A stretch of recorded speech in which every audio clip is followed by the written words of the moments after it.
Namaskaram. I'd like to welcome all of you to this session of In Conversation with a Mystic.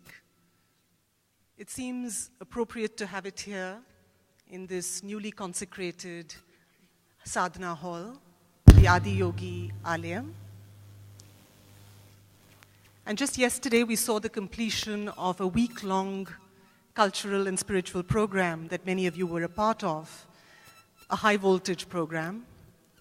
And it now seems fitting to move on to yet another episode of a very popular series, In Conversation with the Mystic. In Conversation with the Mystic is a series that was started by Isha a couple of years ago. And the idea was to open up a whole range of conversations on a diverse array of subjects with Sadhguru.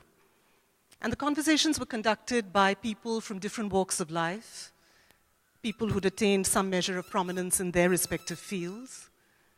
And it was kick-started by Shekhar Kapoor, the filmmaker, and it's moved on to conversations with several people, musicians, writers, doctors, and several others. It's been a hugely popular series because of its interactive energy. And some of these sessions have been freewheeling, and some of them have focused on a particular theme. And today we have a theme, and a theme that's close to many of us. The theme is the environment. And we have with us today two very special guests. We have Simantini Khote, who's the head of the Suzlon Foundation of the Suzlon Group of Companies in India. We also have Jacques Rocher, who's the president of the Yves Rocher Group and of the Yves Rocher Foundation in France. The theme of the environment is obviously something that many of us are passionate about, and yet environmental protection is often regarded as a matter of public interest, which seems to mean that it's solely the preserve of the government and solely the concern of government agencies. But obviously, that's not the case, and environmental damage is something that implicates industry in a big way, as we all know. And the question is, what is the role of the corporate world in championing the cause of environmental protection and sustainability? Can it play a role? What is its responsibility?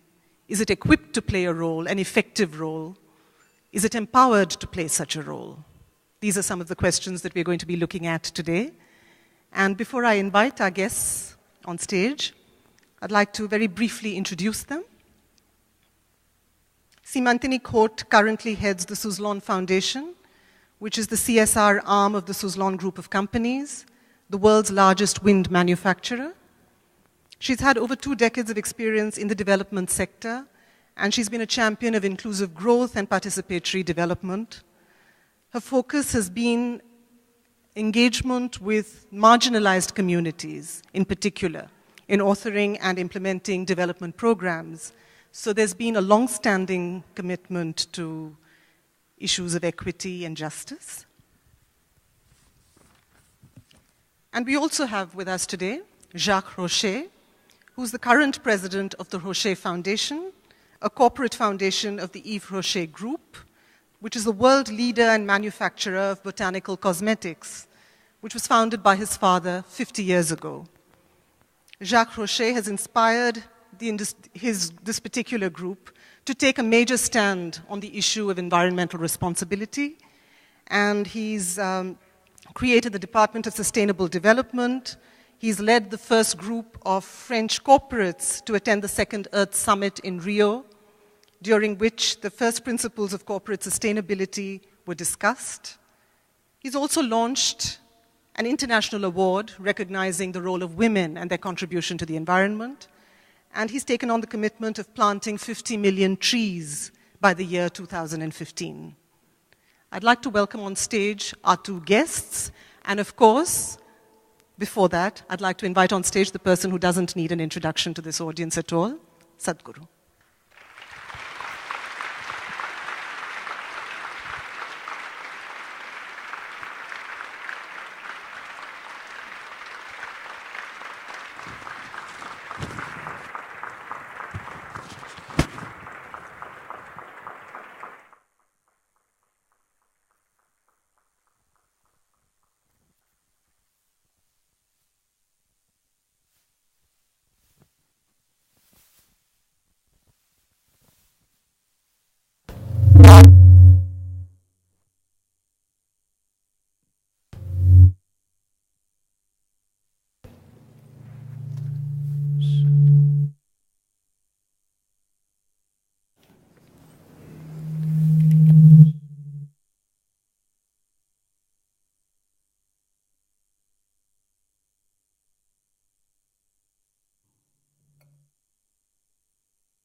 No? You don't have to hold that. It'll work. It's okay. Pranams to Sadhguru. One second. We'll just check to the audio check for you. Jack, say something. Hello, hello. It's okay. The microphone is here. Hello. Jack, say No, something. hello. Hello. Hello. Hello. Hello.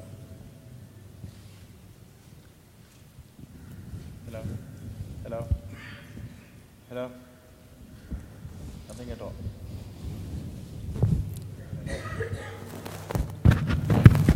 Hello. Hello. Hello. Yeah, you're right.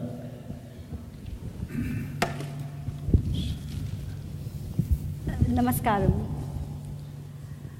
Through this conversation, we are going to better understand one of the most crucial questions of our time. What is the relationship between business and environment? Conceptually, much easier to understand that one cannot grow at the cost of other. But in practice, with a lot of contradiction, we see all over. Businesses in their pursuit to grow use environment which, like businesses, are not created by individuals but over a period of time by communities and cultures, but get used for individual profit pursuits. And in today's competitive environment, business growth means cheaper, more, and continuous supply of cheap raw material. Because in business it's very easy that if your expense is low and your sales price is high, then your profit margins are larger. So in order to make businesses with better profit margins, raw materials which often come from natural environment, but not just natural, even from social environment because the entire labor force. So natural environment, social environment and physical environment are often extracted not just optimally but mindlessly to make sure that your businesses grow faster. So I would say more than business of environment, it's become easiness of environment. Being very easy, taking environment for granted. What in today's situation when there is competition has not just remained local but global, should businesses do when they are actually aware that's not sustainable, but don't know how to deal with it, because once they start dealing with it, they start becoming unsustainable themselves. So what would be your advice for today's businesses where they want to grow? Because unless people are kept away from environments also won't sustain. So business is required, but how it should not be at the cost of environment. We are struggling with these issues. We are doing our own efforts and experiments, and I am very keen on sharing those. But let's start with some of your advice to companies. You're going for the juggler.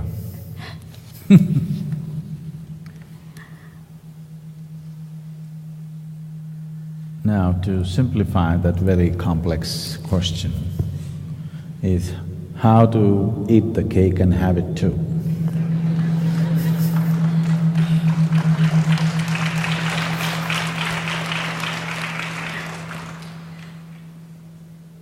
So, one thing is we must… can you do something about the audio, please? Yeah, that's good. One thing is we must learn to eat it slowly.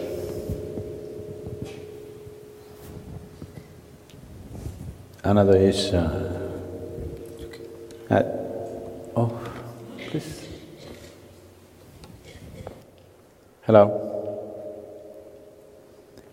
One thing is we must learn to eat it slowly. which is not the business of the business that you're talking about, which is the business of humanity as a whole. Another thing is, we must be able to produce more cake out of less dough.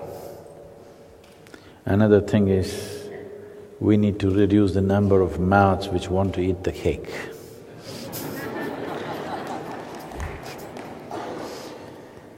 There is… See, in our effort to save environment, because it is no more a myth, facts are all arranged in such a way, it is a clear statement. If we go the way we go, where we are going right now,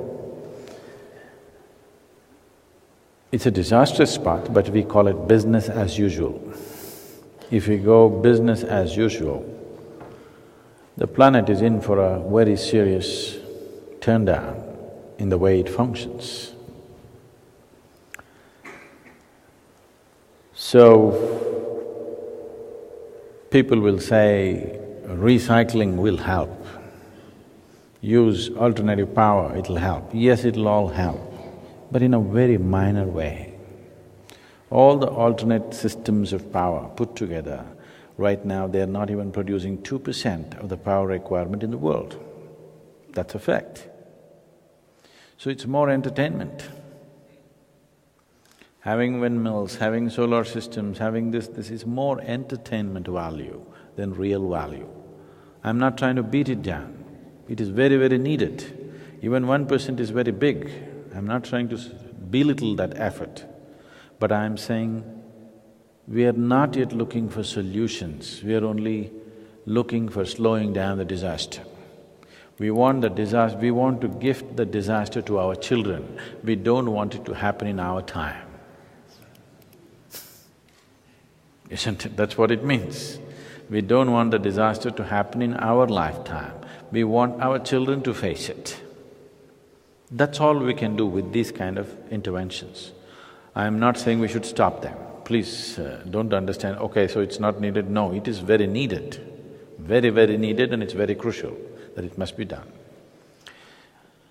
But if we as a humanity, not just as a business, if we as a humanity, we are serious about this, one thing we need to understand is, all ecological problems have come because of irresponsible breeding among human beings. In the sense, when I say irresponsible breeding, there is something called as natural selection which the nature is always doing. Because of our intelligence and technologies, now we are capable of seeing every child that is born largely survives in most countries. The infant mortality rate has been considerably brought down in many countries, though still it needs to be worked upon in many other countries yet, including India for that matter. But the important thing is, medical sciences kind of postponed our death, but we are refusing to postpone the birth. We have, to some extent. Women were bearing children at 14, now I think average childbearing age has become over 22, which is a little bit of postponement. But we know at 7 billion or 7.2 billion, it's not an effective postponement. Now, coming to the businesses, we need to understand whatever one's business may be, the problem right now is, instead of using commerce for our well-being, we are driven by commerce. I will come to more practical solutions, but it's very important we understand the present situation in which we are in. At the rate at which we are biting at the cake, there'll be no cake after 25, 30 years. That's a very conservative amount of time. A more drastic, people say 10, 12 years. Planet has enormous capability to recoup from the damage that it goes through. But we have to allow a certain amount of time, otherwise it cannot recoup. So either we consciously handle this, or Mother Earth will do it to us in a cruel manner. This possibility is looming in front of us, but we are in a mode of self-destruction. So I'm not making this out to be a doom story or a doom prediction. The important thing is the gravity of what we are facing has to be realized. You don't try to lift a ton of weight with your little finger. Right now, that's what we're trying to do. A massive, a mega problem, we are trying to handle with small incentives here and there. For a drowning man, even a straw, holding onto a straw seems to be a great support, that's different. But that's not the way it needs to be addressed if you're serious about a solution. Right now, what I see in the world is that seriousness is not there.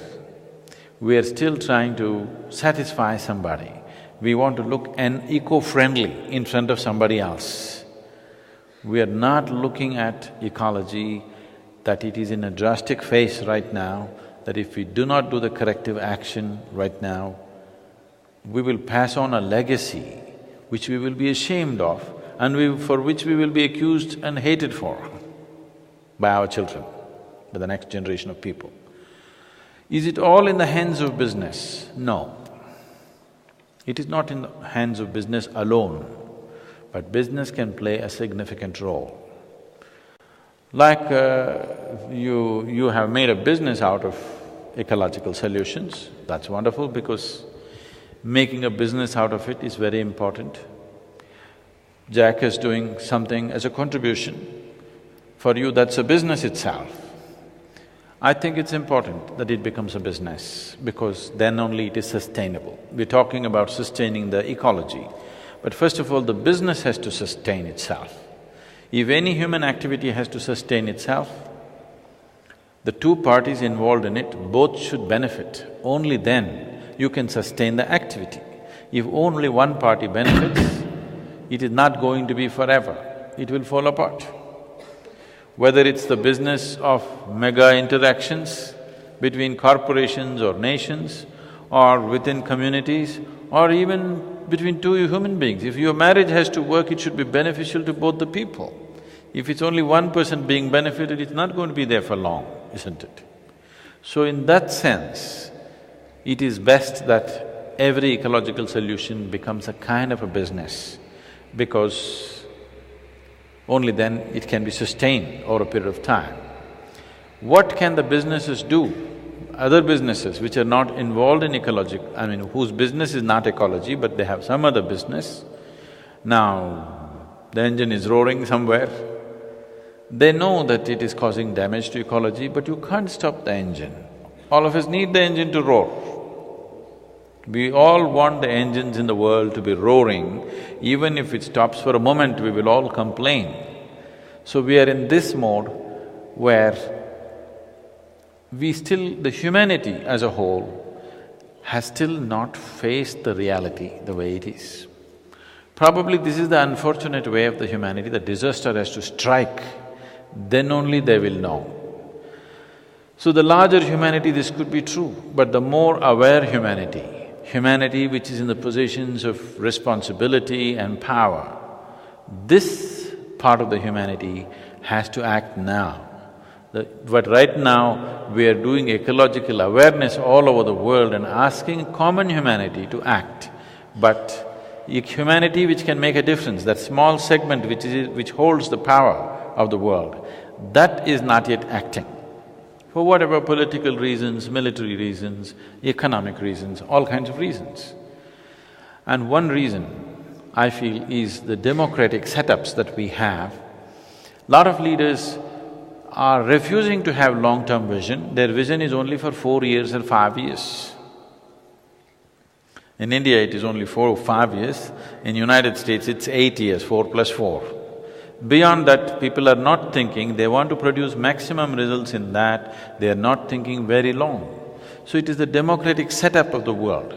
So some kind of international law which we are working towards, endlessly working towards, it should just take a day to arrive at it, if all of us were willing, but it's going on. So where does the business fit into all this?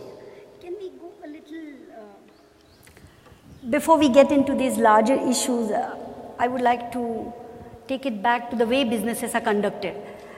Yes, cakes have to be made, cakes are needed, but the way cakes are made, can we bring some difference in that? It could be, say, in a solar oven vis-a-vis chopping trees and having a furnace that needs wood. By making it this way or that way, you are keeping those resources in the environment available for alternative things. That way, your ability to continue to make cake also a little longer. I think today we are talking about, there's no question about whether businesses are required, engines need to run, cakes need to be made or not. That is for sure. But how those can be made in a more win-win way that pleases everybody, as you said. Can I just give an example? Even the ecological solutions that you're talking about, say using wind to produce energy instead of building dams to rehabilitate people, or nuclear energy which can be apparently very dangerous, or use of coal in thermal power plants. If wind energy is done in a way that does not consider local communities' interest, even wind energy we will not be able to produce for too long.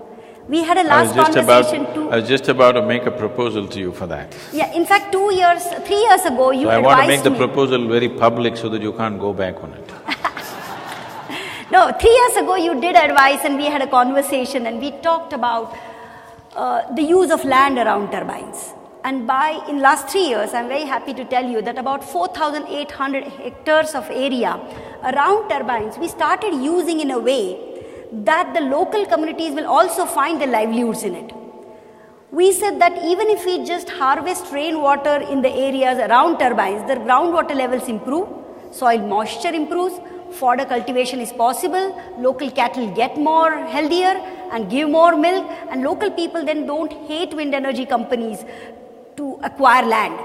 Because these ecological solutions are seen by governments and the bodies that you're talking about as much better than extractive industries. At the same time, even those green sector industries will have to think about social sanctions, and social sanctions will come only when the cakes are also available for them to taste. So I told you that land could be used to enhance the rural life in a tremendous way. Absolutely. So we are now actually, we have fodder development, we have organic agriculture plots, there is definitely rainwater harvesting in as many areas, and through Project Green Hands, we want to plant trees, and we have continued to plant trees. But this is where our business started getting a different response from local communities. The reason companies like Suzlon started CSR was they were fumbled, as to what to do with this local community. We have this wonderful business, no pollution, we are not creating any harm. Why still people are not ready to accept wind energy? And when they realized that they had nothing to do with wind, but with the land around, because governments are giving away revenue lands, forest lands, people who depend on such lands in countries like India, 80% of the people who depend on land do not own that land.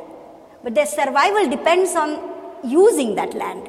But someone who controls decisions related to these lands do not depend on those land at all, so they just transact land as if it was something as an object to be transacted.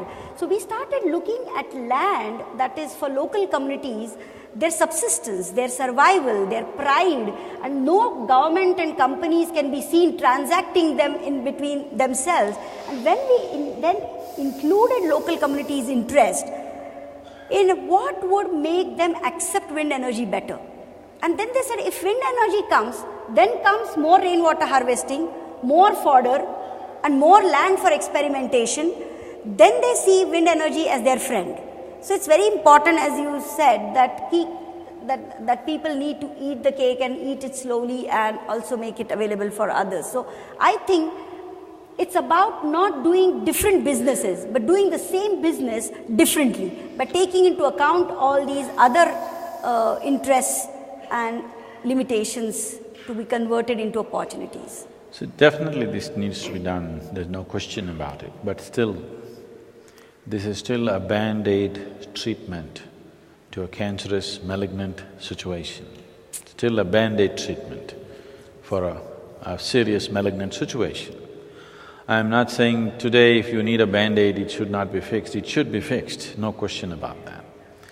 But using the land for people's well-being, this is also something I wanted to suggest to you, that instead of buying these lands, if you set up these windmills even in fertile lands on a rental basis, that you pay the rent to the farmer.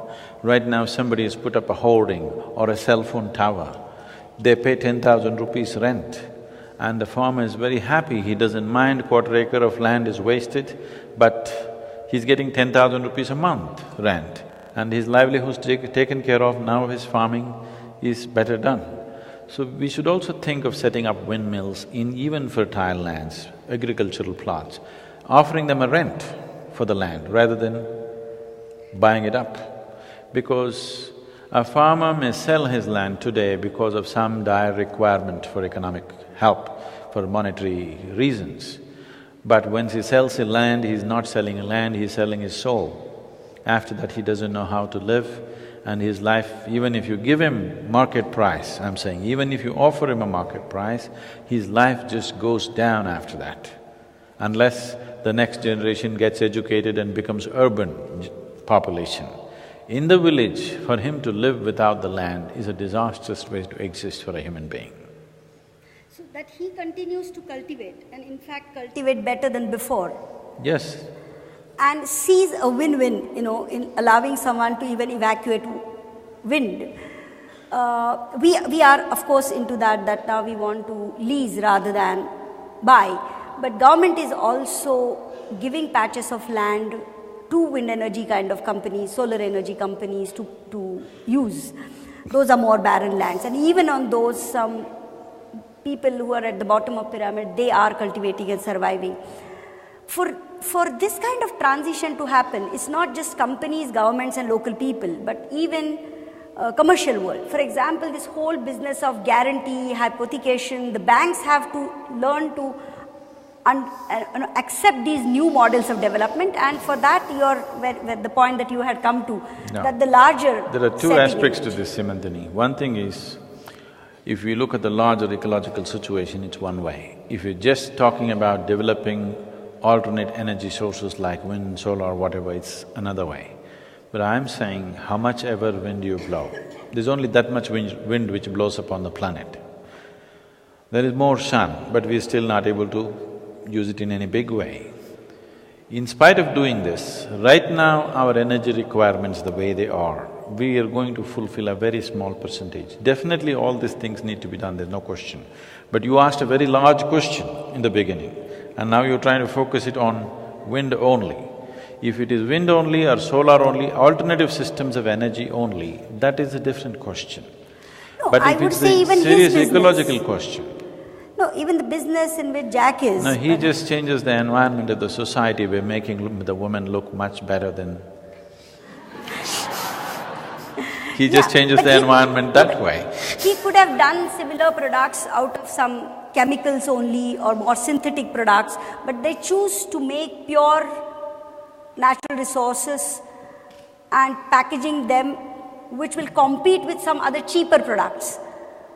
And therefore, I don't know, I would like to know more from you, the eco-friendly products that you make in competition with available products in the market. Is that a challenge, and how do you deal with those? Because we are talking about ecological solution, making feasible, making acceptable and to grow. I say I am not an angel, really. I do business and I'm not an angel. I have to contribute to the growth of the company. We are 15,000 all over the world.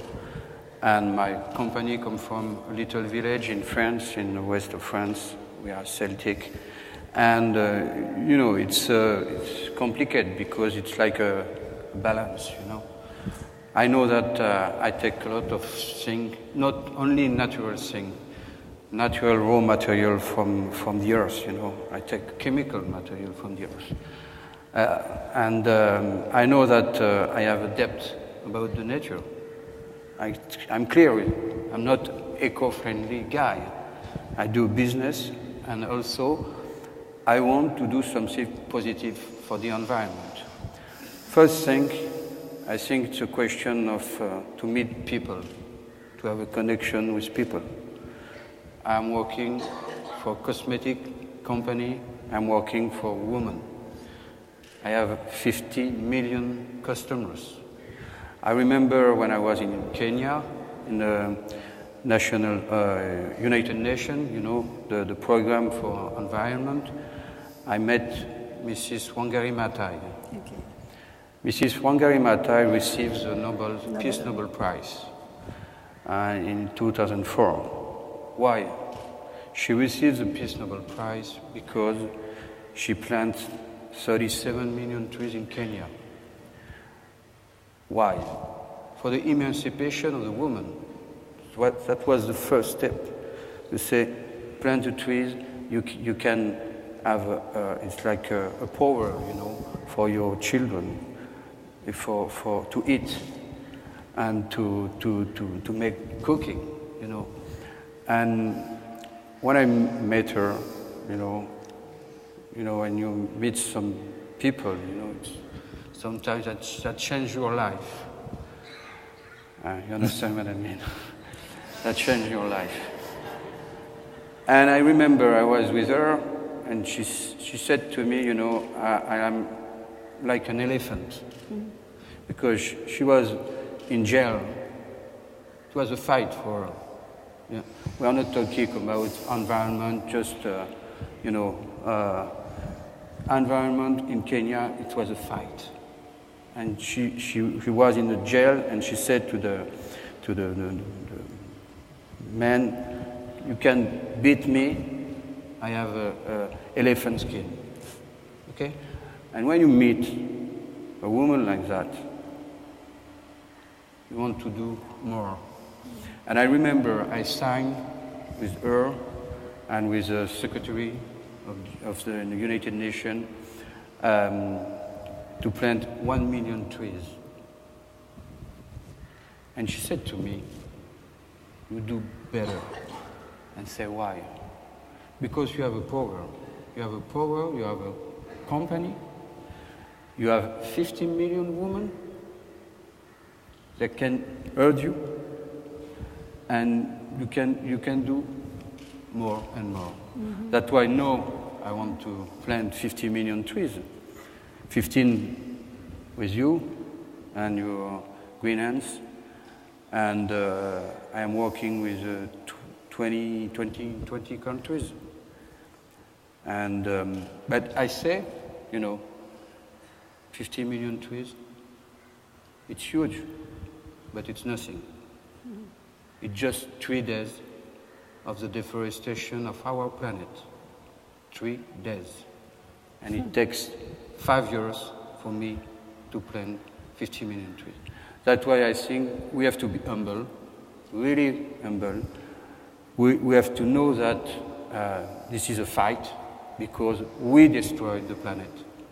I was in Rio 20 years ago, in 1992, you know, in the Earth Summit, in the first Earth Summit. We were talking about the future of the planet, but we continue to destroy the planet. And I believe that we can do something positive. When you have the power, we have to use it. I am sure that we can do. So like Jack said, 50 million trees. One thing, it takes a lot of money, takes a lot of effort. He's been traveling all over the place. And his part is only one part. For us to put it on the ground, to make it grow, it takes a whole lot of things. And for the tree to grow, it'll take another 5 to 10 years even to become a reasonable thing that you can call it a tree. And that's removed in 3 days, okay? So, the solution is not in just doing this and that. Yes, all these things have to be done. It's fabulous that he's taken this up, 50 million trees, And irrespective of which country it is, he's planting knowing that it's for the planet, not for the country. If you ask any company,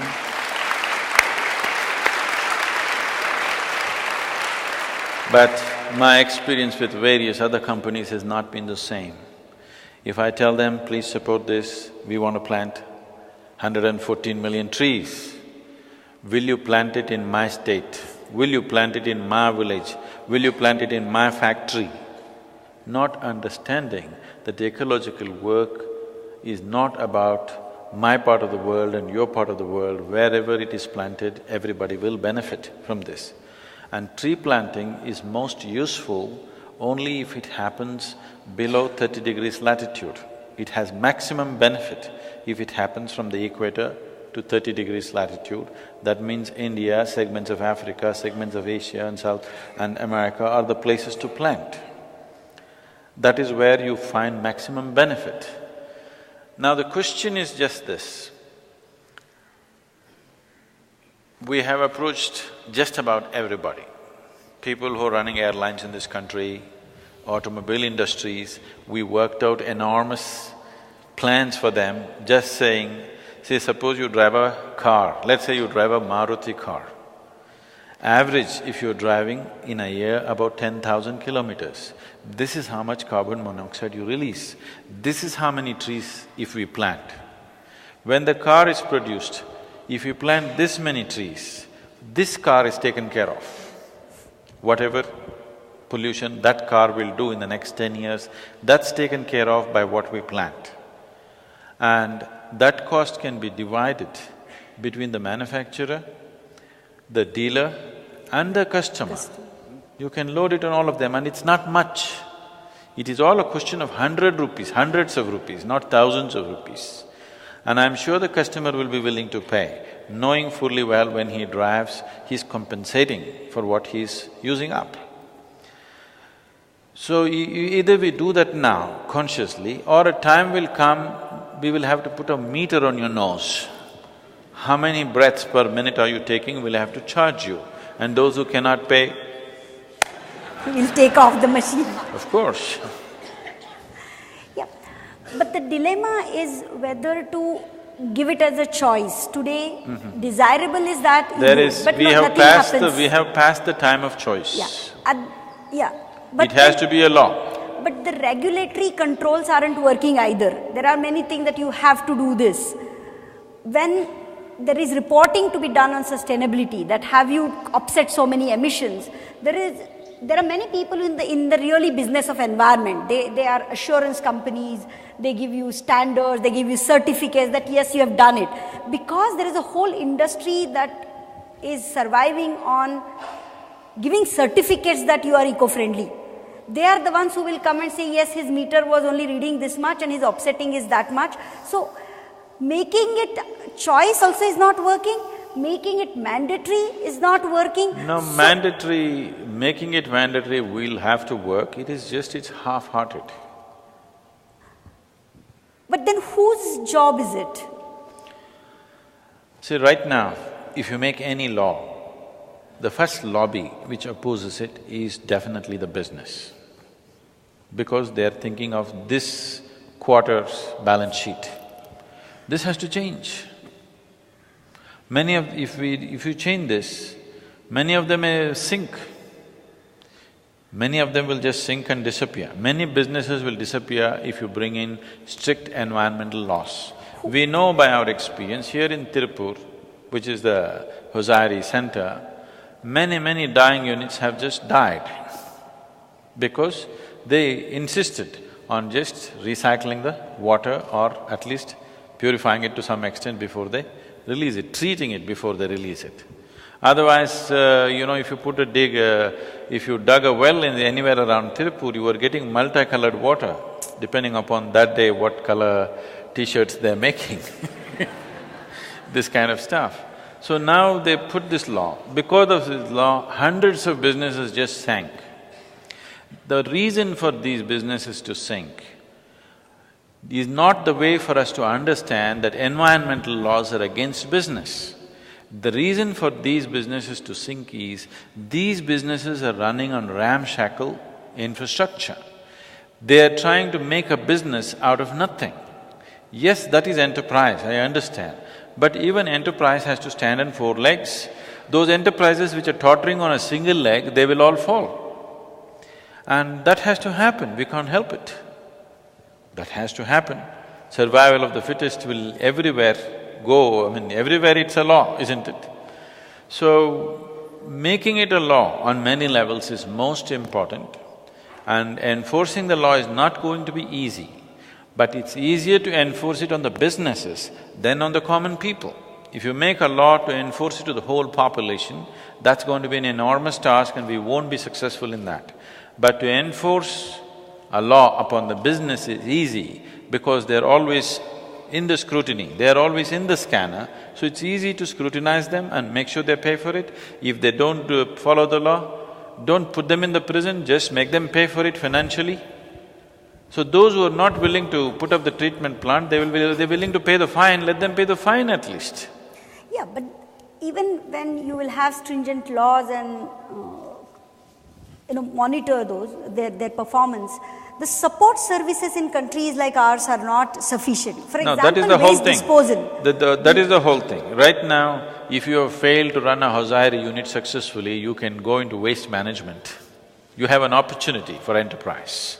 Yeah, but land filling is currently so rampant, and there are vendors and vendors who come and give you a service of cleaning your backyard.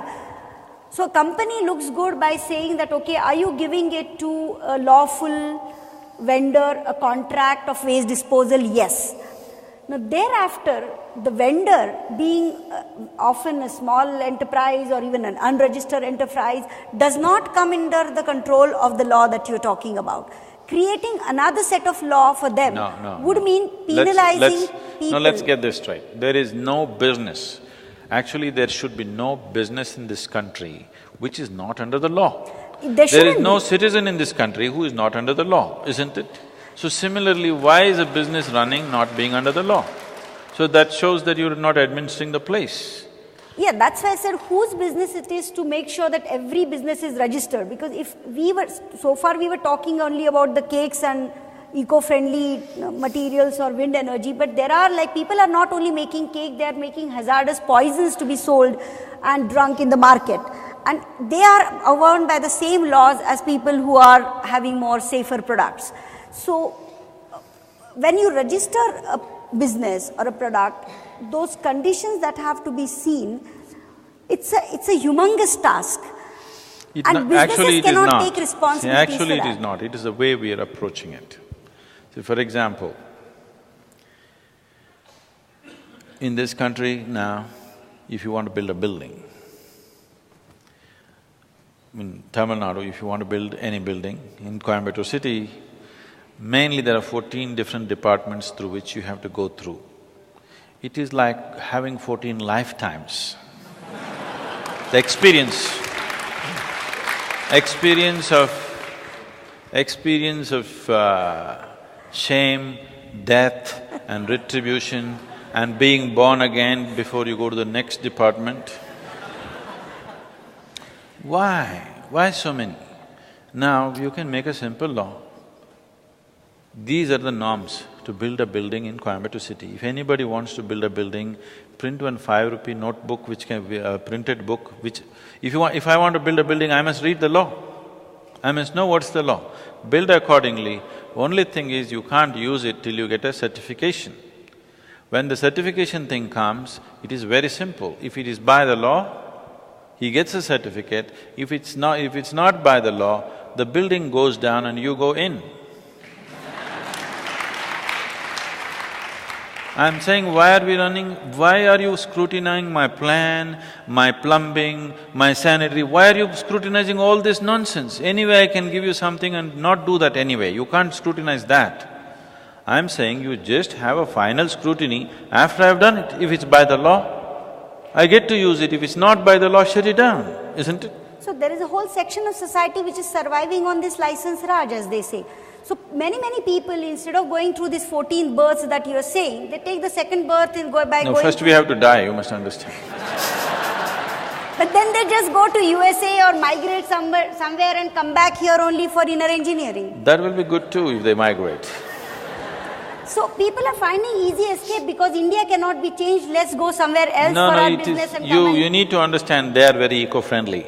People who go away to United States or people who go to South America or Africa are ecologically very good for India. Yes, but India doesn't change. But India doesn't change, no? No, India will change if we export half the population, India will change dramatically.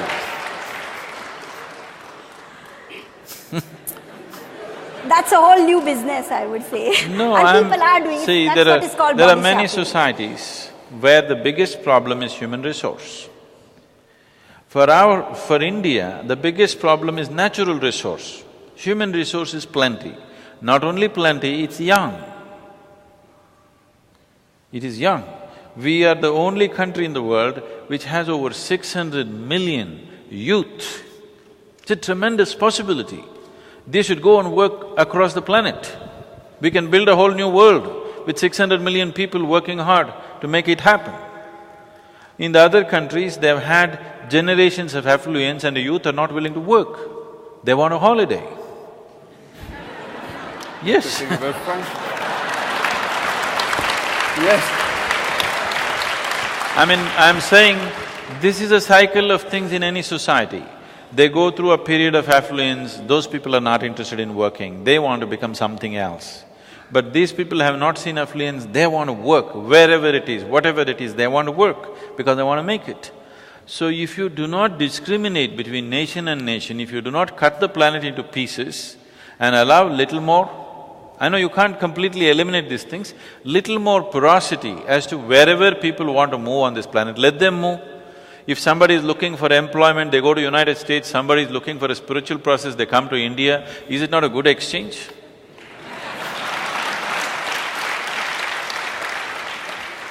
If you want to come to India, you are stopping them.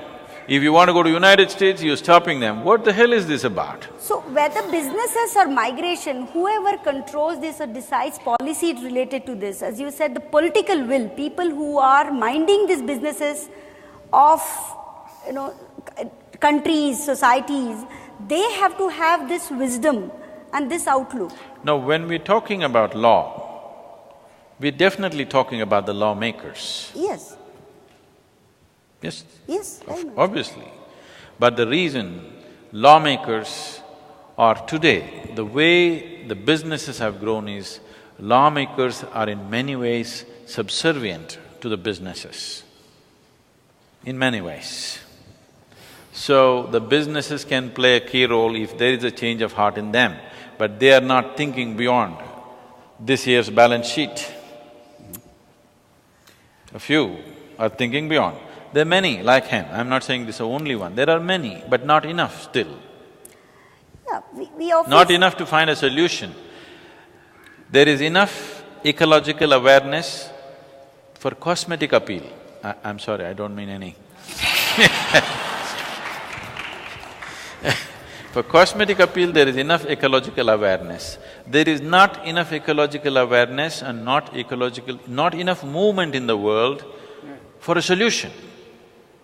Like he said, 50 million trees, it sounds so big and so fantastic, but they will pull it out in 3 days. I say it like this, but Jack will say like this. For him, this is 3. For me, this is 3, but it's still 3.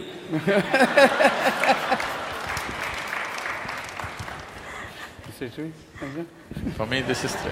Yeah, so if the mindsets and the worldview of both lawmakers and business leaders have to change, now you have a room large enough to lock them here. Waiting for them to change is not the way. This is not a spiritual process. No. This is… If it's a spiritual process, I create a situation and wait for them to change. But this is a disaster looming on us. So how would you deal There is with no them? waiting. So how… You have to shoot them. You have to shoot them not… It has to be like that. Shoot them not with a gun, but with a law. You have to shoot them with a law, an appropriate law which will fix them. When I say shoot, don't think of killing. Yeah, but even an injection is a shot, isn't it? Yeah, so the urgency of our environmental sustainability is so much, and need for businesses to grow still there, and this young population needs hands to work. So somewhere we have to… if you change the landscape of business, some will suffer, some will drown, but immediately they'll adapt and learn to do business in the new atmosphere that we create. Somebody should have the courage to create the new atmosphere. So how to identify these people who have courage and make them perform? Because today the people who should be doing these things are subservient to one thing or the other, systems, businesses. No, you're still talking about businesses who have the courage. I'm saying… No, I'm talking businesses who have the courage to do such things are seen by the larger business community as the stupid lot, because they're losing out on their profits, because the business is about profit. Now, when you say you're in charge of the corporate social responsibility, you have allocated a small percentage of your profit. Yes? Fortunately, your business itself is eco-oriented, that's a different thing. But suppose, let's say you are producing generator sets instead of windmills, because both are generators, it is just that you're using the natural force to do that. So suppose you are doing generator sets, you allocate the same amount of your profit for CSR, still I'm saying that's not the way. CSR is only cosmetic in nature. It does things for awareness, but it will not create a solution. It cannot create a solution. Simply add up all the CSR amount in the world and just see what is the amount. It's peanuts. You can't change the world with that. Yeah, but the way we are interpreting CSR in my company as well as there are many other companies who look at CSR as not something that you do as a frill. After you do all your business the way you want and then use little bit of your profit to look good or do something good. That's not CSR. We say it's not looking good or doing good, but being good. Doing each of your activity by taking responsibility for the mess that you create. No. What I'm saying is, with your business, Suzlon is a different kind of business. No. Your business itself is eco-oriented. You can, instead of doing CSR, I would say you must do your business more aggressively. When I say aggressively, don't limit just to wind, bioenergy, solar energy, everything in the same land. I was just wanting to propose, we will create a solar panel. This thing, if you give me 1,000 acres, I'll fill it with solar panels and generate power, I'll pay you rent for your land. You do business, I'm saying. Don't do service, leave the service to me. You do business. Yeah, I'm sure. Now, why I'm saying this is, because only then you will do it large scale. Otherwise, you'll do it only this much. Yeah, but even the eco-friendly businesses can be done in a way that can harm societies and environment. That's possibility. For example, just transport of turbines can spoil the road in a way that local people will suffer from it. That is why I'm saying, make a business of all those things. Absolutely. I think Suzlon is about Susan alone. They think about a new idea, and I'm sure I'll reach your message to all you have to do is, one thing is, you can create fish farms, which nourishment is a huge problem in South India. You can create fish farms, which all these things I've already given you. You can create fish farms. Wherever possible, we can grow trees and ask them to use it for goat rearing and other things. We can create solar villages out there. You can… if it is in the wind tunnel, the villages, you can make small wind turbines for each house. Or for the village, you can build a small one which will power the village free of cost if it powers. You think they will be against you? They will support you, they'll come and work free for you. Certainly. So, you make a business of all these things. I'm saying, don't make it a service. If you provide power for the village, he's paying 4 rupees a unit, make him pay 2 rupees a unit, he will be too happy. And for the remaining 2 rupees, ask him to work for you. He will work for you. I'm saying businesses can be worked out on various levels which are beneficial to the local people, so that they will support and sustain this whole process or this whole… I would say this whole movement towards moving to a more friendly way of doing… eco-friendly way of doing things. So, responsible business is CSR. In our case, it's much easier to do that, but in That's other cases that's also. a new definition of CSR you're doing right Definitely. there. That's what we are, that's a new definition. And Yes. in Europe, if you see, Northern Europe, people talk about having lesser emissions, having lesser energy consumption, using biodegradable products, having less waste to dispose of. This is CSR. CSR is not do-gooding, fixing communities out there and doing something nice to others. That's a more Virappan kind of model, as they say, that you earn as you want and spend a little bit for charity. That's not what is CSR. CSR will have to be increasingly doing business responsibly, taking responsibility for every action that you do. And it's much easier when we talk of environment, because environment is visible. Don't cut trees, you come to know whether trees are cut. What I am telling you is, if But you go social like this, now Jacques is doing this, okay? Tomorrow, after a few years, after many years, many years, okay? When his son takes over, he may not be interested in doing it. I'm not saying necessarily, just as an example I'm saying. The next person in the line may not be interested in doing it. So what are you going to do with him? I'm saying fix the law that everybody has to do business in a certain way. This will create a certain amount of upheaval, but it will be long-lasting. So creating these lawmakers, by shooting them, by threatening them, by making somehow sure that these kind of laws come into our society, that businesses are not done irresponsibly by harming others, but a long-term well-being of all. The reason the lawmakers are not willing to make the laws most of the time is it's the business lobbies which don't allow them to make those laws. But then whoever is responsible for Why making is it the law, whether American it is government never comes out in favor of any ecological laws in the world is because the American business lobby puts so much pressure. Even when they have the intention to do it, they put so much pressure on them, they give up because without their support they can't stay. So whatever are those root causes, whether they are in business houses which hold the purse or political will that is not allowing to make it happen, or some vested interests of some individuals, how to make it happen is the thing. Yes, laws are required, stringent action is required, urgently it is required, all agreed. Now we have to make it happen, and people like this who are very keenly listening to this conversation want solutions. How should we do it? There is no one place to start. One important thing is we need responsible movements, because every politician in the world, every administration in the world, because today world is largely democratic, they depend upon people, common people who put the vote. The business may have money, but the people have the vote, which is a real thing. At a certain point, at least once in a few years, human beings or citizenry is a reality, otherwise they're a virtual reality. They're not really there, you know. So when they're a reality, it is very important that we build a movement which can put enough pressure on businesses which operate in the area and on the lawmakers in the area, that unless these things are done, normally the activists are taking a very violent, anti-somebody kind of mode.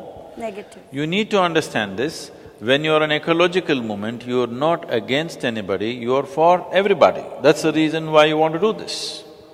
The only reason why you want to take up ecological work is you're for every life upon the planet, not just human beings. You want the insects and the worms also to live well, because you understand our life is not separate from each other, our life is an integrated and a connected life. How healthy the worms are today will determine how healthy we are tomorrow. We know this very well today. So because only somebody who is for all life can take up ecological work. But till now, the eco movements have always been against somebody. This mode has to change. The eco movements and the activists have to change and mature into a different level of activism, which is yet to happen. A few have come up here and there, Green Hands movements is happening. One thing that we are proud of with the Green Hands movement is more than what we have planted, that has happened phenomenally well because of people's support, but it has bred so many other movements. So many other people have started doing this, which is a wonderful thing. And the government of Tamil Nadu itself is trying to outdo us all the time now. It's really, really good. This year we are planting 60 lakh or 6 million trees. They are planting 64. Very good. But we will make sure our survival rate is very good. I don't know whether they can make sure, but I'm sure they will also try their best. But that's good. So that's what is needed, that this becomes part of everybody's life. It is in the schools, the children are talking about it. Once the children start talking about it, they won't let their parents be something else, they will make them eco-friendly. All these things not as a solution, but to become a movement to a point where the necessary loss will come. Without the necessary loss, there is no solution. It is only cosmetic. We can do it for our satisfaction, but there will be no solution. I don't want to do this for my satisfaction. I want to see that there is a solution somewhere. Sure. I think people get away from this because they can today. But a point will come where it will not be a choice anymore. Let's not wait until then. Let's each one of us when take. that point comes, turning around is not going to be easy. It is going to be at the cost of millions and millions of lives, not just human lives. There are more precious lives on this planet than human lives. Why I'm saying this is, today the Living Earth statistics says, if all the insects on this planet die, this planet has little more than 20 years to… the life on this planet has only little more than 20 years. Everything will disappear. If the worms on this planet die tomorrow morning, all of them, planet has only 8 years, the life upon this planet has only 8 years left. But if you and me disappear, planet will flourish. So I'm saying, in our mind, in human mind, we may be thinking the life upon this planet is human-centric, but life upon this planet is not human-centric. In natural terms, the worms and insects and the birds and the animals are far more important than human beings. Because we as human beings have become the controlling power, we are beginning to think that we are the most important life. So this mindset has to change. We need to recognize every life as life. For this, spiritual movements taking on ecological concerns becomes vital, because the essence of spiritual process is just this, seeing life as life, not seeing you as you and me as me, just seeing this… all this as just manifestation of life. So the reason why spiritual process is ultimately the only solution for ecological disaster that is looming upon us is, unless humanity begins to recognize life as life, there is no solution. Right now, all CSRs and ecological solutions are oriented towards making human life a little better. Let us use recycled paper. That's not the point. If you want to save ecology, the bioactivity on the planet has to rise. Now bioactivity is not happening in your intestine, so you're drinking it out of a bottle, some biological stuff, some bacteria you're drinking. If you drank any water from any place in the local pool, you would get enough bacteria, but you're buying that. You're buying that and drinking that now.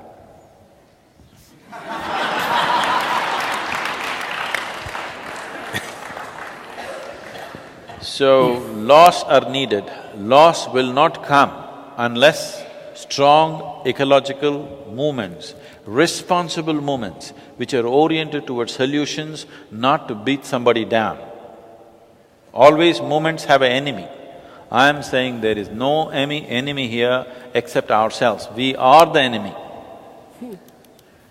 Movements which come from this level of consciousness that we are the enemy, there is no other enemy sticking out somewhere there. We are the enemies. With this, if we develop large movements, which are also action-oriented, because just movement on the street is not going to help. It must be action-oriented to gain respectability in the world. At the same time, it's a large-scale movement. Only then we can change the laws. But right now the problem is, from nation to nation, okay, I am willing to change the law and restrict my country, but what about you? You're not willing to do, you want to benefit from my laws. Now nobody is going to do it. Who is to bell the cat is the whole problem. Because internationally there is no one body which can enforce. At one time we were building United Nations to a point where if something really needs to be done in the world, United Nations can say so. But that has been lost. In the last 10-15 years, that's been completely lost, and there is no one body. Everybody is talking about self-interest as nations. If nations talk of self-interest, why should the individual talk of self-interest? They will also talk of self-interest. And now, who should bell the cat is not there yet. To determine this, the larger thing is, it must be a worldwide movement. United planet or something. Planet is anyway united, it's only human beings. We need to unite with them. Like nations aren't, yeah, sure. So I'm saying the movement should learn to connect and make an international movement, that there must be so much pressure on the governments that they will change the laws. All the laws that need to be changed will not change in one day. It's a continuous work in our lifetime. If we change enough laws which are destroying environment at a very rapid pace, whatever activity is destroying it at the highest pace. Right now, 50,000 trees in… in 3 days.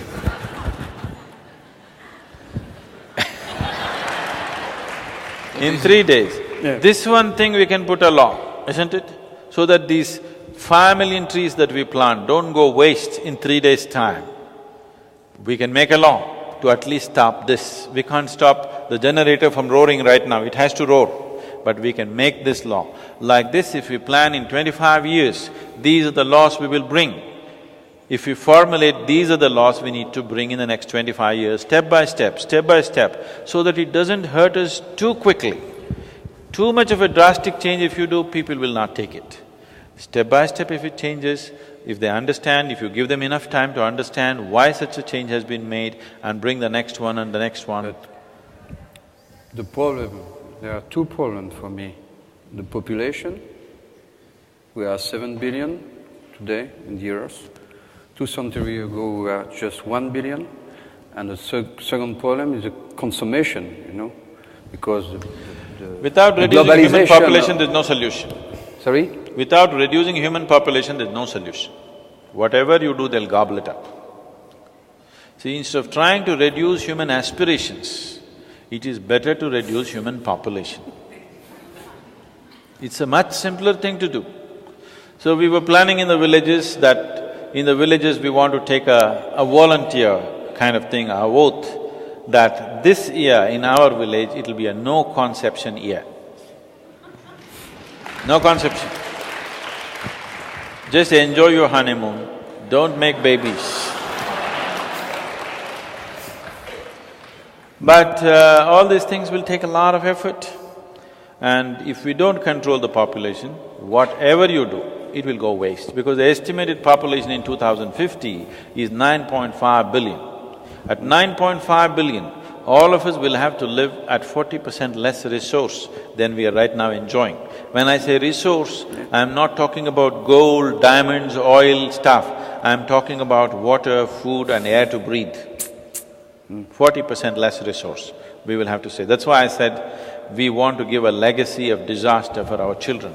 That's where we are.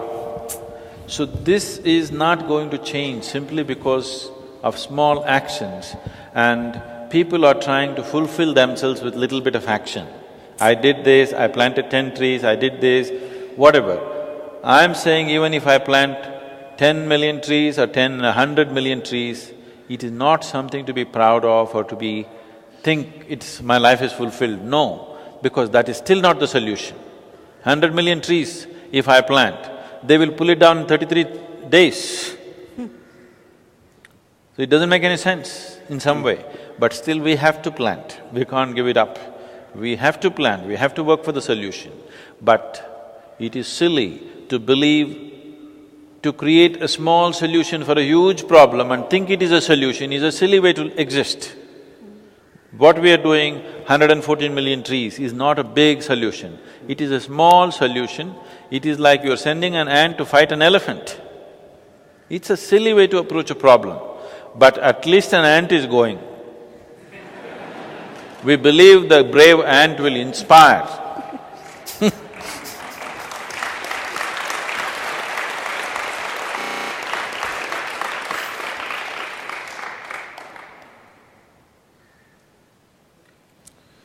So the solution is not near, unless expecting people will change by themselves. No, laws have to be made, strict laws have to be made, which take ecological concerns into thing. And above all, the culture of economics. Right now, the whole world is driven by economics. The idea of economics right now, our idea of well-being itself, in this country just about 30 years ago, the idea of well-being was not just economics.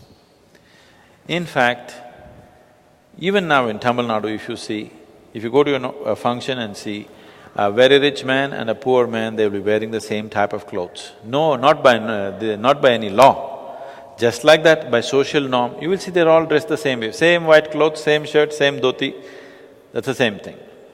Only thing is, he may come in a Mercedes Benz, this guy may come in a bullock cart, but they'll be wearing the same clothes and they'll sit together. That culture is good because your sense of well-being, even socially, is not determined by the wealth that you have. Money does not decide well-being. Well-being is determined by various other aspects of your life. So to bring that back is what spiritual movements are striving, because if we don't bring that back, there is no solution. If our idea of economics is only more and more, we have only one planet. The Living Earth statistics says, if every citizen upon this planet has to have as much as an average American citizen has, we need 4.5 planets, but we still have only one. Another one they have cited 24 light years away. It's not too far, just 24, okay? But still we don't have another 2.5 planets.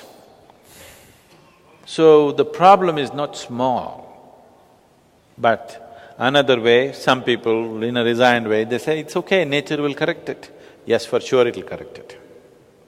And the correction will be reducing human populations.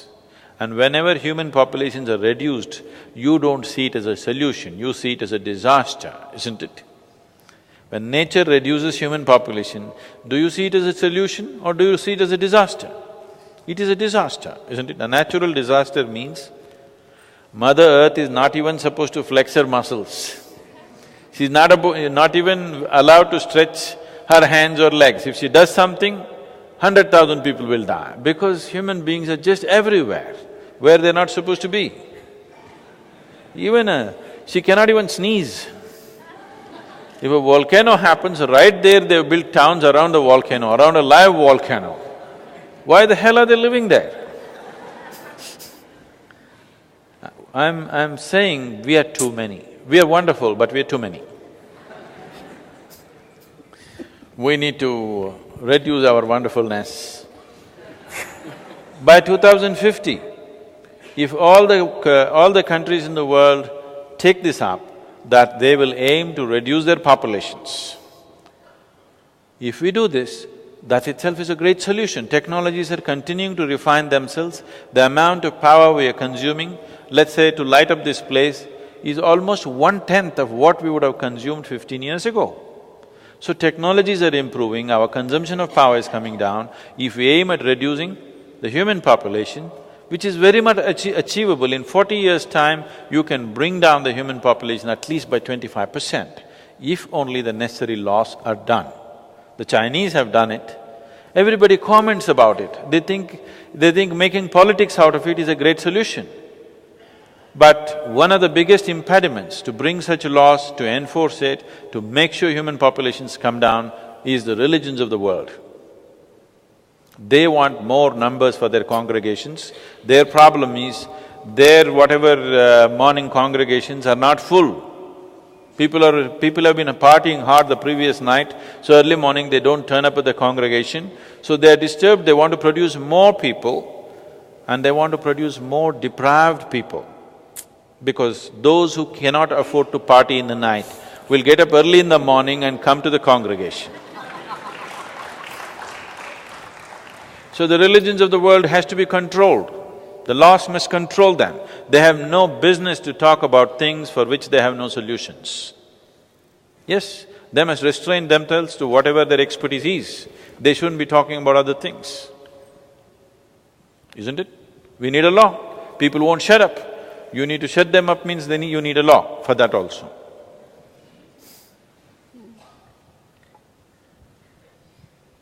So, human numbers are the biggest problem.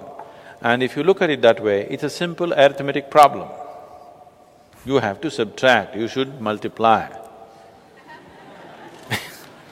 Is it so difficult to get this?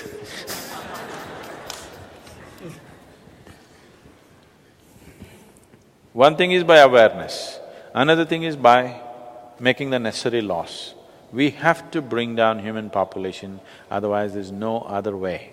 In India, in 1947, how much potable water an Indian citizen had per capita, today we have only 20% of that. By 2025, we will have only 7% of that. You understand? That means right now you're drinking water from the bottle. See, that's written Siruvani. You know what Siruvani means? Siruvani is the water supply, the river for us. Now it's coming in a bottle. By 2025, in Chennai and Mumbai, you will be having bath with a bottle. Your morning bath will be with a single bottle. It'll not be with buckets of water. These are not some doomsayer's predictions. These are realistic calculations. It's heading that way rapidly. These are facts. These are not, made up in your head. So, laws, if laws have to come, first thing is the businesses have to ease the throttle a bit on the lawmakers. They shouldn't be constantly looking at profit orientation. They need to look at, if businesses have to exist, people have to live, and if people have to live, ecology has to be good. All this looks like empty philosophy which is anyway not going to be any solution. So the immediate solution is, he is planting 50 million trees. At least we should get them to do that, many of them, the corporates who have the necessary money to do it. And as you said, we must involve the local people in making it happen. They must see this is not man versus animal, man versus ape, all kinds of movements are coming up. We need to understand, you are an ape without a tail. There is no man versus ape. The planet is for all of us and we cannot exist here by ourselves. Our existence here is not because of our economic activity, because of the natural process that's happening that we are living here, not because of economic activity. Right now we are made to believe it is because of the percentages of growth that's happening in this country you will live well. No. We will live well here if everything is green, beautiful, water is flowing, air is pure, we will live well here. This idea has to go into every human being's mind, into every citizen's mind, into every child's mind. And we should not have so many youth in this country. What it means is we've been breeding. If we are very proud to say we have the largest number of youth, yes, we have them, we have to train them and make sure that they build a better world tomorrow. That's a different thing. But there's nothing to be proud of. We should not continue to think we must always have lots of young people. Lots of young people means they've been freshly born, isn't it? And more will come soon. Yes. So it's very important that we get these things in the right perspective. I have seen in business meetings, very responsible business people openly saying, we have the youngest population. So I asked them, what happened to the old people? They said, what about the old people? No, we have the youngest population. I said, no, what happened to the old people? Nobody gets old in this country. That's what it means. That's not an accolade that you wear around you. So it is very important that we get these things in the right perspective. So, responsible people need to be made to understand. When I look at very highly placed people, they have no clue about any ecological, even the simple statistics that are around, that's available to everybody, which is every day in the newspaper, you will see people holding very responsible positions are not even conscious about it. just about everywhere in the world. It's shocking that lawmakers and others and business people, many of them have never even bothered to acquaint themselves because they're busy with something else. It's very important that it sinks into everybody. So awareness campaigns are as important as action-oriented campaigns. Action seems to be a solution, but action is not a solution because the reverse action that's happening, 50 million trees he plants in 5 years, I will take another 10 years to make them grow for him, and somebody will remove it in 3 days. See, I'm getting the European way. So, awareness is as important as action. I have a question. At the beginning of last century, 20% of the population lived in the city. Now, 50% of the population, in the worldwide population, live in the city. I have the feeling that the people who live in the city, well, in India, in Europe, in USA, in South Africa, America, they are disconnected with the nature. You know, it's like a concept, nature, because they are living in the city, you know. And the relation between the nature is, I don't know, not spiritual, but it's like TV, you know. You understand, TV show. What's your feeling about that? Definitely it's true.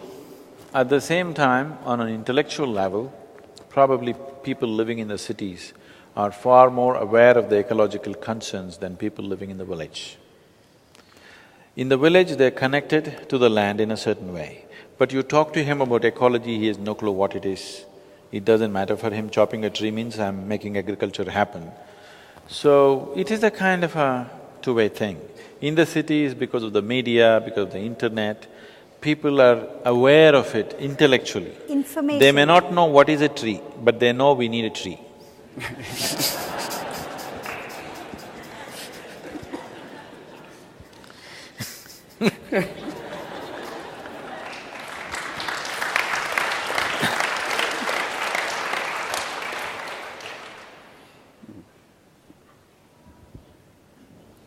Any questions from the audience, yeah? Microphone, can we give him a microphone? In one of your books, you said eat half the food, wear half the clothes, make half the number of telephone calls, watch television half of the time. That would be the solution for us. And also not use so many lights that are not needed. Use the lights on the stage.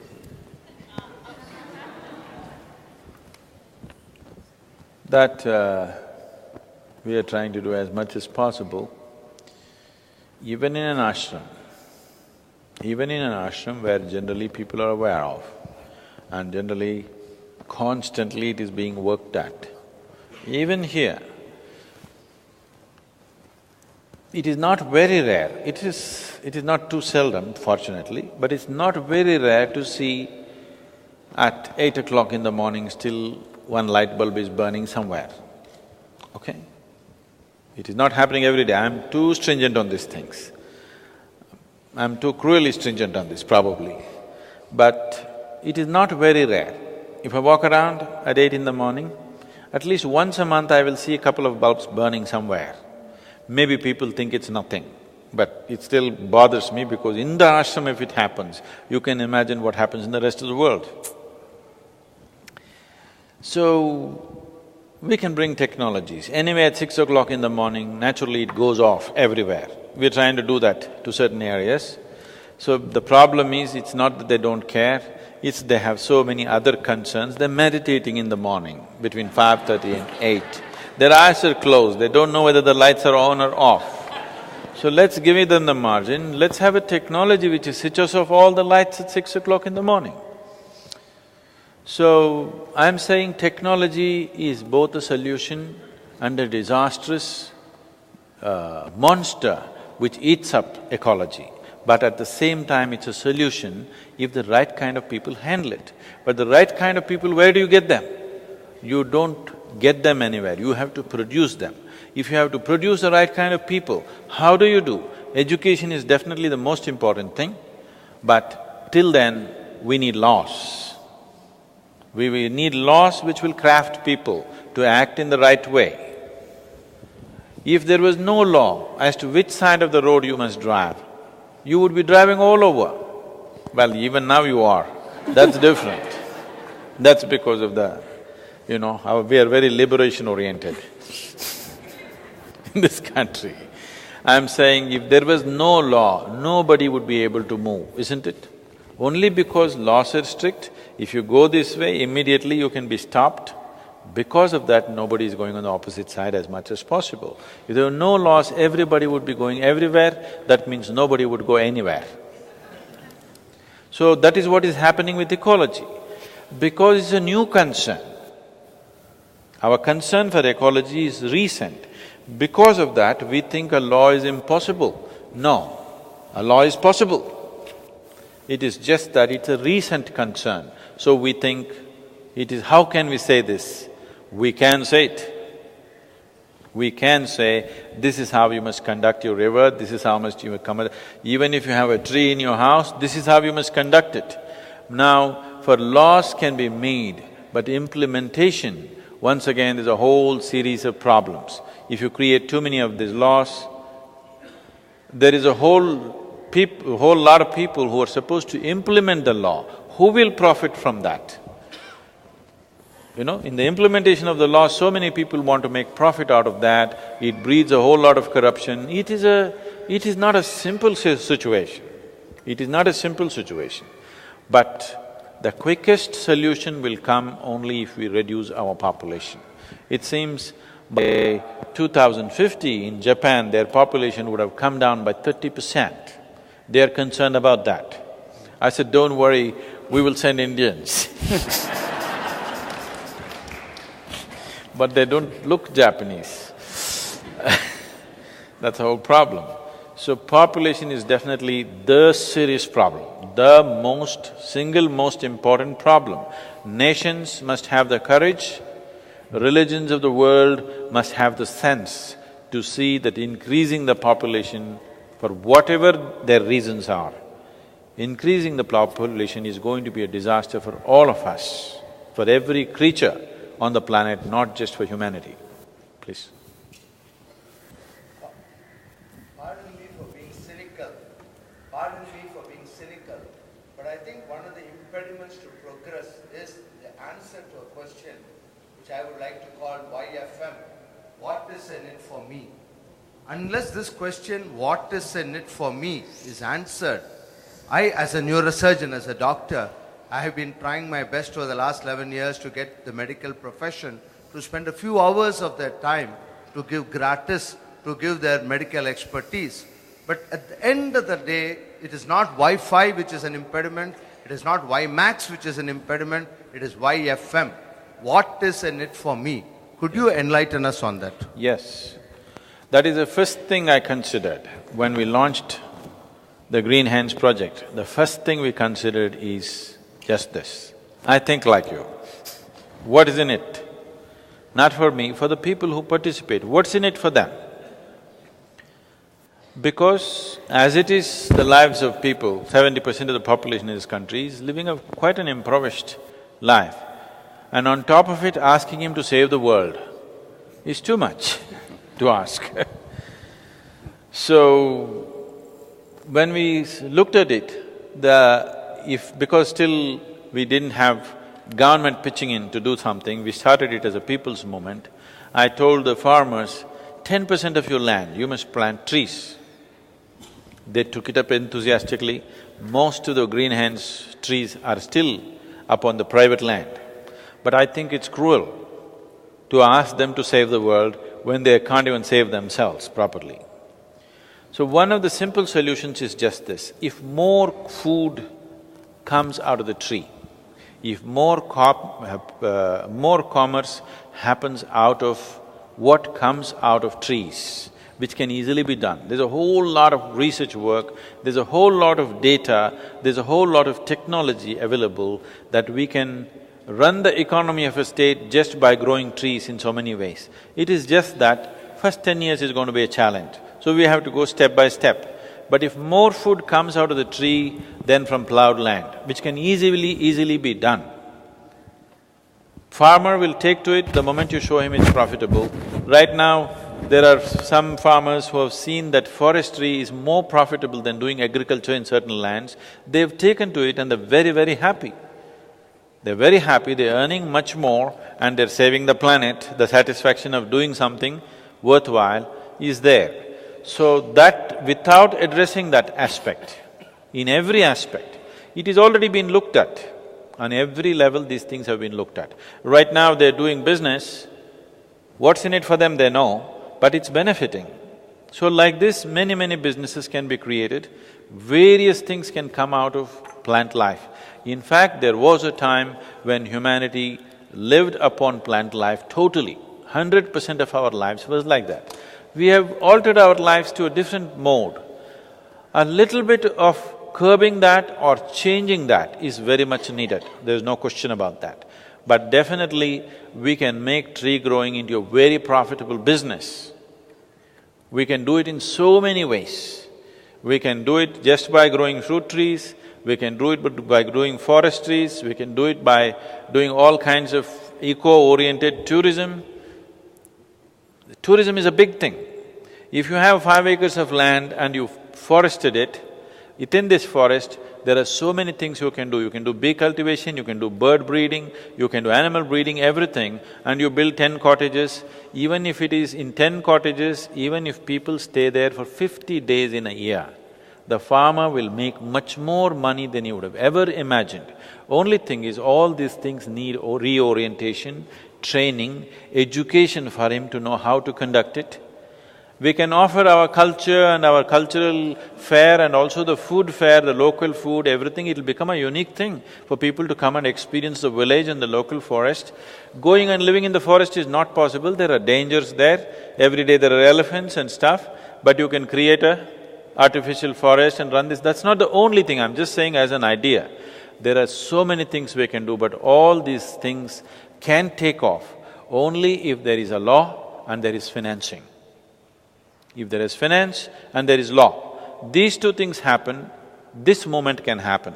But whatever happens, we have to reduce the population. Without keeping that as a vision, we cannot find a solution. There's perhaps time for one more question, the last question.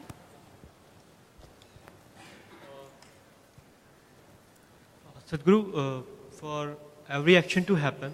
I'm sorry? Here, microphone. No, only if you hold it to your mouth it works. Thank you. For every action to happen, first there is intellectual understanding or awareness. But there is also need to have a sense of urgency to accomplish it. I'm addressing this question in a larger context, not just planting trees. I'm not able to understand the question, it's… Hold it closer, yes. Okay, right, it's fine. Have you seen Lady Gaga?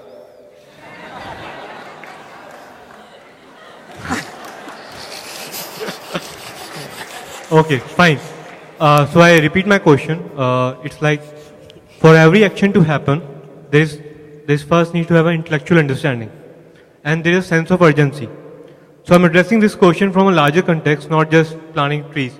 How to have a persistent sense of urgency? Now, the planting trees thing came up essentially because we wanted to save the soil of Tamil Nadu. We were not thinking of saving the world, because the soil is getting destroyed so rapidly. Once you destroy the soil, it doesn't matter what you do, what your intentions may be, you're willing to put the whole economy of the nation into planting trees, it's not going to work. So saving the soil was our most important concern, that's why we went to the farmers and told them to bring in a certain amount of trees into their farm. Once spreading awareness and identity is not an issue, because in this country, particularly in this culture, there is a very strong identification with the land. Still 70% of the population is in agricultural activity. And even those people who are in the city, they spend still at least, I would say, 10% or 15% of the urban population in the country still goes back to their village roots at least for a short period of time in a year. So they still have that agro connection. Probably in larger… I mean, in other countries in the world, most of them will never go back to the village. But here they still go back because their relatives are in the village, half the family is in the village. So they have that identity with the land. We have to exploit that identity now. We have to make that identity grow in them, that your identification fundamentally is with the land. Because what you call as myself, this very body is a piece of this planet. So this is the identification which we brought about with Project Green Hands. When I this one thing just fired up millions of people, when I told them, see, what you exhale is the tree's inhalation. What the trees exhale is your inhalation. What does that mean? That means half your lungs is hanging out there. It's not a tree, it's one part of your lung. When they saw something so simple, yes, it's true, I cannot breathe with these lungs unless that lung is breathing. So that is my extended lung. So protecting that becomes natural. So this identification is already there, we have to enhance it and strengthen it, particularly in the younger generation who are going to be active in the next 25 years. We have to strengthen this identification. People are identified with their caste, creed, religion, nationality, all this is fine. But the most fundamental identity is you're a piece of this planet. Your very body that you carry is a piece of this planet, and half your lungs is hanging out there on the tree. I want you to feel it. Not just think it's a great idea. It's not an idea, it is a reality that we're living, isn't it? This reality has to sink into people. You don't have to talk about identifying themselves with the tree. If you sit in front of a tree or under a tree and breathe consciously, you know there's a big difference. There's a big difference. Sitting in the building and breathing, sitting under a tree and breathing, there is a big difference, one can feel it. I want people to feel it, but there are not enough trees for all of us to sit under. We need to plant them. Thank you very much. And I would like to especially acknowledge Jack Ivaroshe, 50 million trees in the next trees. And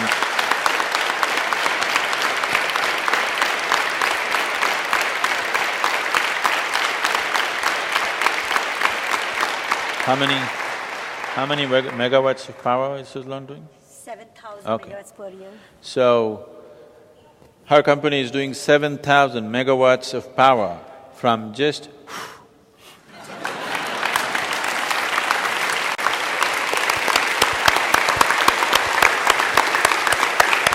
So, I want you to see them not as people, I want you to see them as solutions for the future. They are the solutions for the future. What we need to do is, right now there are just two sitting here, we need to do multiplication, we need to increase their numbers. We need to increase their numbers means they must be recognized. People should know that people are making this contribution. I wanted to talk about it. A Frenchman is coming to Tamil Nadu and planting 15 million trees in Tamil Nadu. I want you to talk about it. Yes.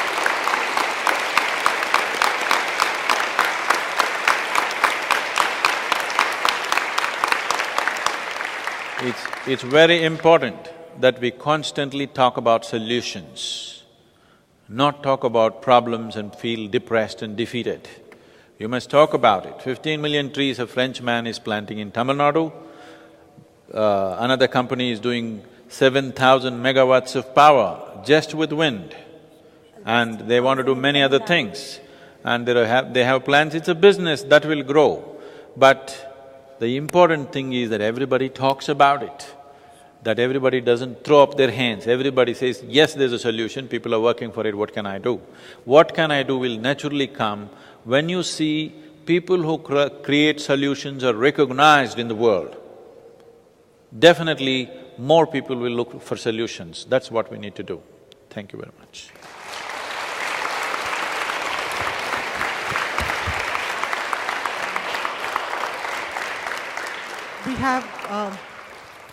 We have one very quick announcement. We'd first like to thank our online audience. We've had an online audience that's been listening in as well. We'd like to thank all of you for being here, but a very special word of thanks to Suzlon, which has very generously contributed the crane, which was vital in the creation of the Adiyogi Alayam.